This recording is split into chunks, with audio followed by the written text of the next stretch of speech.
Hope इसके पहले के डे 1 से सारे वीडियो आप लोगों ने देखे होंगे। अगर नहीं देखे हैं तो आपके लिए डिस्क्रिप्शन में लिंक दी गई है, आप सारे वीडियो देखिए या आप प्लेलिस्ट में भी चेक कर सकते हैं। अगर आप सारे वीडियो शुरू से देखेंगे तो आपको सही समझ में आ जाएगा और आपकी प्रैक्टिस भी अच्छे से हो जाएगी। तो आज हम देखेंगे 30 डेज इंग्लिश स्पीकिंग चैलेंज का डे 4। हर बार की तरह मैं सेंटेंस 2 बार रिपीट करूंगी, उसके बाद आपको बोलने का मौका दिया जाएगा। आपको भी सेंटेंस जोर से 2 बार बोलना है और प्रैक्टिस करनी है। ये एक बहुत ही अच्छी ट्रिक है। जिन लोगों को ऐसे लगता है कि हमारे आजू बाजू में ऐसे कोई नहीं है जिनके साथ हम इंग्लिश में प्रैक्टिस करें, हम प्रैक्टिस कैसे करें, तो उनके लिए ये बहुत ही जबरदस्त ट्रिक है। So without wasting time let's get started. आज हम देखेंगे वर्तमान काल यानी प्रेजेंट टेंस में डेली कन्वर्सेशन कैसे करें।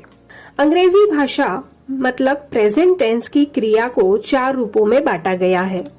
फर्स्ट, राम स्टडीज, राम पढ़ता है। Second, Ram is studying, Ram पढ़ रहा है। Third, Ram has studied, Ram ने पढ़ लिया है। Fourth, Ram has been studying since morning, Ram सुबह से पढ़ रहा है। यहाँ पहले वाक्य में क्रिया वर्तमान काल की तो है पर समय निश्चित नहीं है। राम स्टडीज, राम पढ़ता है परंतु यह पता नहीं कि कब पढ़ता है।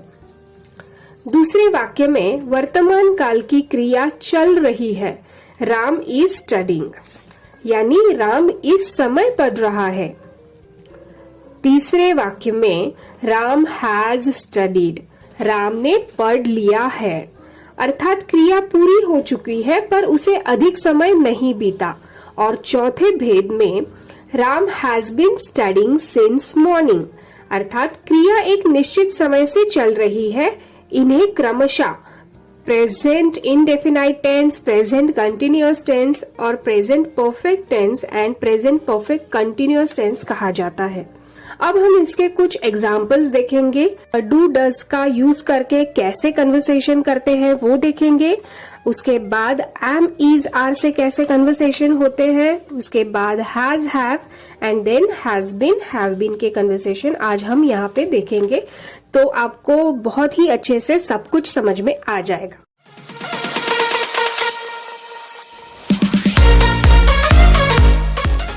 सो कन्वर्सेशन फर्स्ट, डू डज। यहाँ पे हम 2 लोगों का कन्वर्सेशन देखने वाले हैं। उनके नाम है मनीष एंड श्यामल। क्या तुम अंग्रेजी पढ़ते हो? Do you study English? Do you study English? अब आपको भी हर सेंटेंस 2 बार दोहराना है। हाँ, yes I do, yes I do. क्या लता तुम्हारे घर आती है? Does Lata come to your house? Does Lata come to your house? हाँ, वह कभी कभी आती है। Yes she comes sometimes, yes she comes sometimes. क्या दूसरे मित्र भी तुम्हारे पास आते हैं? Do other friends also come to you? Do other friends also come to you?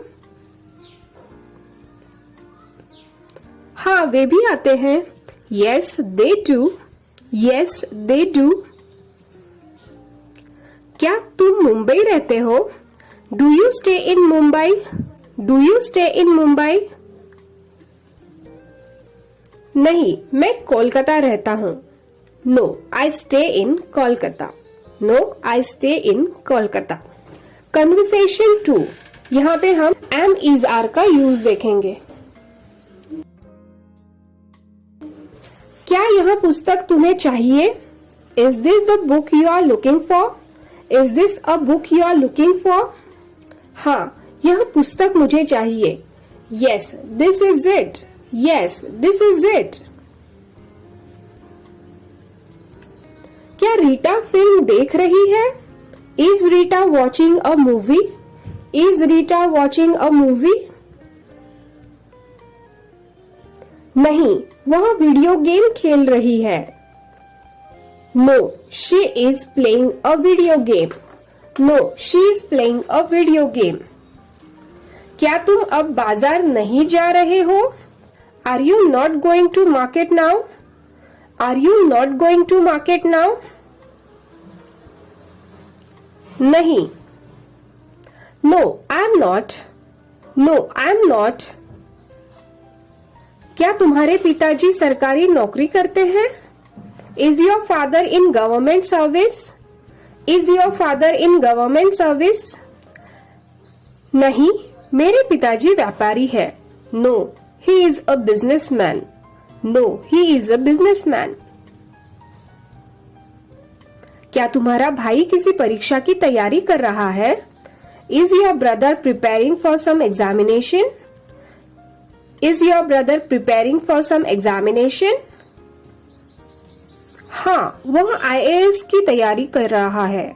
Yes, he is preparing for the IAS examination.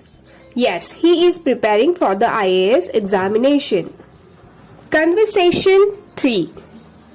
Use of have has. Conversation between Mohan and Bhanu. क्या तुमने राधा को कोई पत्र लिखा है? Have you written any letter to Radha? Have you written any letter to Radha? हाँ. Yes, I have. Yes, I have. क्या उसने तुम्हारे पत्र का उत्तर दिया है? Has she replied to your letter? Has she replied to your letter? नहीं. No, she hasn't. No, she hasn't. क्या तुमने खाना खा लिया है? Have you taken your meals? Have you taken your meals? नहीं, मैंने सुबह का नाश्ता काफी भारी किया था. No, I had a heavy breakfast in the morning. No, I had a heavy breakfast in the morning. क्या तुम उसके घर गए थे? Did you go to his place? नहीं, अभी मुझको जाना है. No, I have yet to go. No, I have yet to go. Conversation 4. Use of has been, have been. Conversation between Shyam and Gopal. तुम सुबह से क्या कर रहे हो? What have you been doing since morning? What have you been doing since morning? यह किताब पढ़ रहा हूँ. I have been reading this book. I have been reading this book. क्या कल से यहाँ भी बरसात हो रही है? Has it been raining here also since yesterday? Has it been raining here also since yesterday? हाँ, हो तो रही है, पर रुक रुक कर. Yes, it has been but not continuously. Yes, it has been but not continuously. क्या पानी काफी देर से उबल रहा है? Has the water been boiling for long? Has the water been boiling for long? नहीं, अभी थोड़ी देर से ही उबल रहा है. No, it has been boiling only for a little time. No, it has been boiling only for a little time. हम इस घर में 10 वर्षों से रह रहे हैं. We have been living in this house for 10 years. We have been living in this house for 10 years. वह पिछली जनवरी से एक नए प्रोजेक्ट पर काम कर रहा है. He has been working on a new project since January. He has been working on a new project since January. यहाँ आपको कुछ चीजें याद रखनी है. अब इन वाक्यों को ध्यान से देखो. You are writing a letter. तुम पत्र लिख रहे हो. And second, you have written a letter. तुम पत्र लिख चुके हो. ये दोनों सकारात्मक यानी अफर्मेटिव वाक्य है. इनको नकारात्मक यानी निगेटिव तथा प्रश्नात्मक इंट्रोगेटिव वाक्यों में इस प्रकार बदला जा सकता है. Negative, you are not writing a letter or you have not written a letter. इसी तरह से हम इसका इंट्रोगेटिव कर सकते हैं, are you writing a letter? And second, have you written a letter?